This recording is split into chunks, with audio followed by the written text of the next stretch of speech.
Deuteronomy 29. These are the terms of the covenant the Lord commanded Moses to make with the Israelites in Moab, in addition to the covenant he had made with them at Horeb. Moses summoned all the Israelites and said to them, "Your eyes have seen all that the Lord did in Egypt to Pharaoh, to all his officials, and to all his land. With your own eyes you saw those great trials, those signs and great wonders. But to this day the Lord has not given you a mind that understands, or eyes that see, or ears that hear.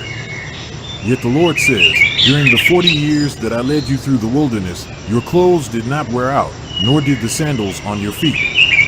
You ate no bread and drank no wine or other fermented drink. I did this so that you might know that I am the Lord your God. When you reached this place, Sihon king of Heshbon and Og king of Bashan came out to fight against us, but we defeated them. We took their land and gave it as an inheritance to the Reubenites, the Gadites, and the half-tribe of Manasseh. Carefully follow the terms of this covenant, so that you may prosper in everything you do. All of you are standing today in the presence of the Lord your God, your leaders and chief men, your elders and officials, and all the other men of Israel, together with your children and your wives, and the foreigners living in your camps who chop your wood and carry your water. You are standing here in order to enter into a covenant with the Lord your God, a covenant the Lord is making with you this day and sealing with an oath, to confirm you this day as his people, that he may be your God as he promised you and as he swore to your fathers, Abraham, Isaac, and Jacob. I am making this covenant with its oath, not only with you who are standing here with us today in the presence of the Lord our God, but also with those who are not here today. You yourselves know how we lived in Egypt and how we passed through the countries on the way here.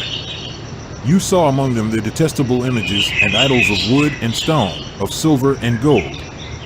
Make sure there is no man or woman, clan or tribe among you today whose heart turns away from the Lord our God to go and worship the gods of those nations. Make sure there is no root among you that produces such bitter poison. When such a person hears the words of this oath and they invoke a blessing on themselves, thinking, I will be safe, even though I persist in going my own way, they will bring disaster on the watered land as well as the dry. The Lord will never be willing to forgive them. His wrath and zeal will burn against them. All the curses written in this book will fall on them, and the Lord will blot out their names from under heaven. The Lord will single them out from all the tribes of Israel for disaster, according to all the curses of the covenant written in this book of the law. Your children who follow you in later generations and foreigners who come from distant lands will see the calamities that have fallen on the land and the diseases with which the Lord has afflicted it. The whole land will be a burning waste of salt and sulfur, nothing planted, nothing sprouting, no vegetation growing on it. It will be like the destruction of Sodom and Gomorrah, Admah and Zeboim, which the Lord overthrew in fierce anger. All the nations will ask, why has the Lord done this to this land? Why this fierce, burning anger?